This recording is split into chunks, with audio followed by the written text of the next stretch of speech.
Good morning बच्चों, मैं doctor शिखा तिवारी पंडित शैलेंद्र प्रसाद त्रिवेदी महाविद्यालय रमाईपुर कानपुर से ऑनलाइन पढ़ाई में आपका स्वागत करती हूँ।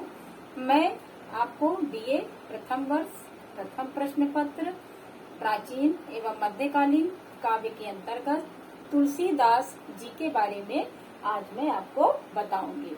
इसके पहले की पिछली कक्षाओं में मैंने आपको कबीरदास, सूरदास, मलिक मोहम्मद जायसी, बिहारी के बारे में मैंने बताया था। आज मैं आपको तुलसीदास जी के बारे में बताने जा रही हूँ। तो सबसे पहले मैं आपको ये बता दूं कि तुलसीदास जी हिंदी साहित्य के इतिहास में भक्ति काल के कवि माने जाते हैं। भक्ति काल में कबीर, जायसी, सूर, तुलसी ये चार मुख्य रूप से कवि हुए तो बहुत भी कवि, लेकिन मुख्य रूप से यही माने जाते हैं। और इन चारों कवियों के जो अंतःकरण से दिव्य वाणी निकली, उसी के कारण भक्ति काल को स्वर्ण काल के नाम से भी जाना जाता है। और हिंदी साहित्य के इतिहास को चार भागों में बांटा गया है: आदि काल या वीर गाथा काल, नंबर 2 पूर्व मध्य काल या भक्ति काल, नंबर 3 रीति काल या उत्तर मध्य काल, और नंबर 4 में आता है आधुनिक काल या गद्य काल। तो तुलसीदास जी हमारे भक्ति काल के कवि हैं। भक्ति काल को पुनः दो भागों में बांटा गया है: निर्गुण काव्य धारा और सगुण काव्य धारा। निर्गुण काव्य धारा के दो भेद हुए: ज्ञान मार्गी शाखा, प्रेम मार्गी शाखा। ज्ञान मार्गी शाखा के प्रतिनिधि कवि कबीरदास जी, प्रेम मार्गी शाखा के प्रतिनिधि कवि मलिक मोहम्मद जायसी जी। और इसी क्रम में जब हम आगे बढ़ते हैं तो भक्ति काल का जो दूसरा है सगुण काव्य धारा में, उसके भी फिर से दो भेद किए गए। एक भेद तो हुआ आपका क्या कहते हैं राम काव्य धारा, और दूसरा हुआ आपका कृष्ण काव्य धारा। तो तुलसीदास जी आपके सगुण भक्ति काल के सगुण काव्य धारा में राम मार्गी शाखा के प्रतिनिधि कवि माने जाते हैं। और तुलसीदास जी लोकनायक के रूप में भी जाने जाते हैं। लोकनायक के रूप में इसलिए जाने जाते हैं क्योंकि उन्होंने एक महाकाव्य की रचना भी करी, और वो महाकाव्य है रामचरितमानस। रामचरितमानस शब्द आते ही हमारे आंखों के सामने राम की कथा का दृश्य घूमने लगता है। रामचरितमानस 7 कांडों में विभक्त है, और इन 7 कांडों में पूरे राम की जीवन गाथा का वर्णन किया गया है। किस प्रकार से राम जी का बाल वर्णन, फिर उनका अयोध्या वर्णन, अयोध्या कांड प्रसंग, फिर उनका अरण्य कांड, इसी तरह से आगे के सारे कांड हैं। और इन्हीं कांडों के साथ साथ तुलसी जी की जो रामचरितमानस है वो घर घर में पढ़ी जाती है।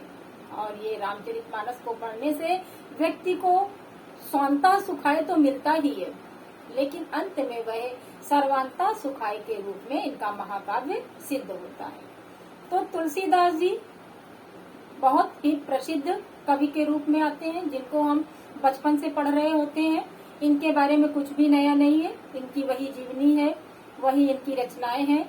और जरूरी है तो केवल हमें बस उनके जो भी रचनाएं हैं उसको ध्यान से पढ़ने की, उनकी जो भी जीवन वृत्त है उसको याद रखने की।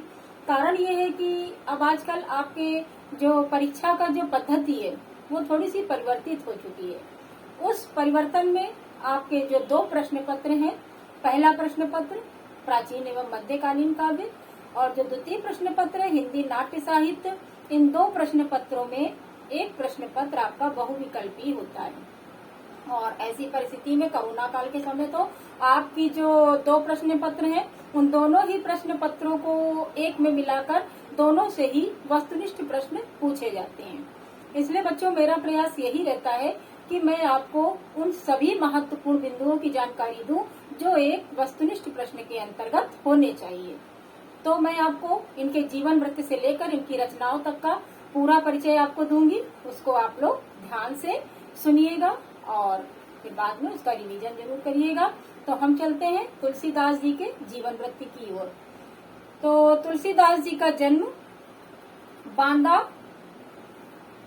जिले के राजापुर गांव में माना जाता है। लोकनायक गोस्वामी तुलसीदास भारत के ही नहीं संपूर्ण मानवता तथा संसार के कवि हैं।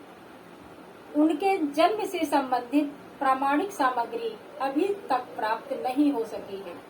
इनका जन्म सन 1532 भाद्रपद शुक्ल पक्ष एकादशी संवत 1589 विक्रमी स्वीकार किया जाता है।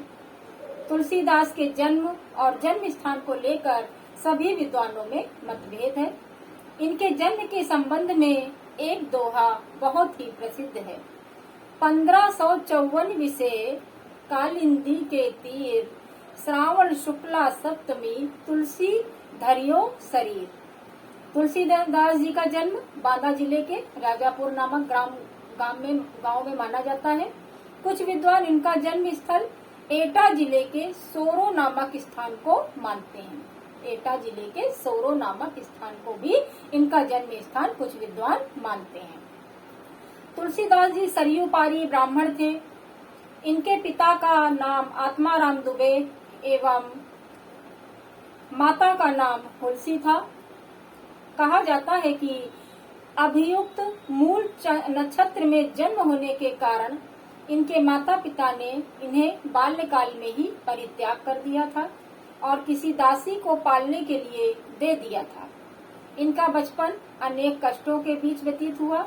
इनका पालन पोषण प्रसिद्ध संत नरहर दास ने किया और इन्हें ज्ञान एवं भक्ति की शिक्षा भी प्रदान करी।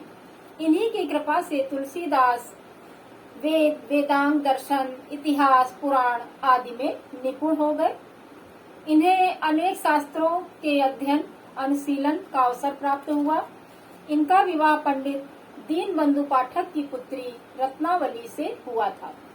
इन्हें अपनी पत्नी से अत्यधिक प्रेम था और उनके सौंदर्य रूप के प्रति वे अत्यंत आसक्त थे। इनकी पत्नी के नाम से दो दोहे हिंदी जगत में प्रसिद्ध हैं।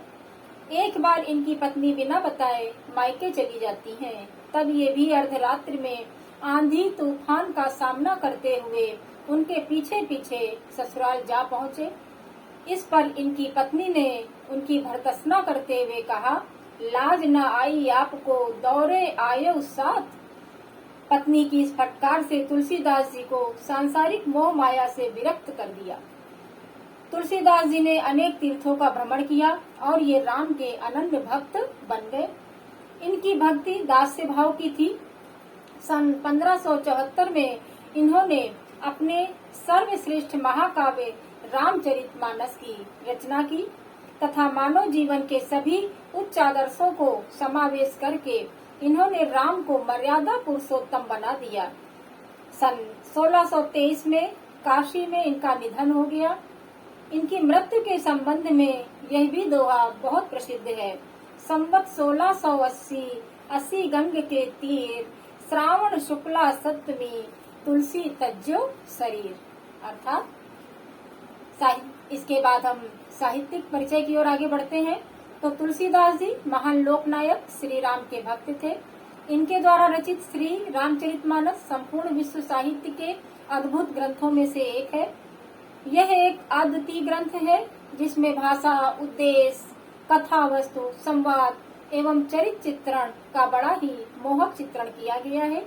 इस ग्रंथ के माध्यम से इन्होंने जिन आदर्शों का भावपूर्ण चित्र अंकित किया है वे युग युग तक मानव समाज का पथ प्रशस्त करते रहेंगे। साहित्य के क्षेत्र में कवितावली, गीतावली, विनय पत्रिका, दोहावली, बर्बर रामायण का विशेष महत्व है। रामचरितमानस श्री राम के चरित्र का विस्तार पूर्वक वर्णन किया गया है। मानव जीवन के सभी उच्च आदर्शों का समावेश करके इन्होंने श्री राम को मर्यादा पुरुषोत्तम बना दिया है। तुलसीदास जी ने सगुण, निर्गुण, ज्ञान, भक्ति, शैव, वैष्णव और विभिन्न मतों एवं संप्रदायों में समन्वय के उद्देश्य से अत्यंत प्रभावपूर्ण भावों की अभिव्यक्ति की है। हिंदी साहित्य में गोस्वामी तुलसीदास जी हिंदी के सर्वश्रेष्ठ कवि के रूप में हमारे समक्ष आते हैं। इन्हें समाज का पथ प्रदर्शक कवि भी कहा जाता है। इनके द्वारा ही हिंदी कविता की सर्वतोन्मुखी उन्नति हुई। मानव प्रकृति के जितने रूपों का सजीव वर्णन तुलसीदास जी ने किया है उतना अन्य किसी कवि ने नहीं किया। अयोध्या सिंह उपाध्याय हरि और निम्न उक्ति पर बिल्कुल सटीक बैठते हैं। कविता करके तुलसी ना लसै, कविता लसी पा तुलसी की कला। तुलसीदास जी को मानव जीवन का सफल पारखी कहा जा सकता है। वास्तव में तुलसीदास जी हिंदी में एक अमर कवि के रूप में हमारे समक्ष आते हैं, जो युगों युगों तक हमारे बीच जीवित रहेंगे। इसके साथ ही तुलसीदास जी का जीवन परिचय समाप्त होता है। इनका हिंदी साहित्य में क्या योगदान रहा वो भी मैंने आपको संक्षेप में बताया। रामचरितमानस के अतिरिक्त तुलसीदास जी ने और भी रचनाएं लिखी हैं, जिनके नाम यथावत है।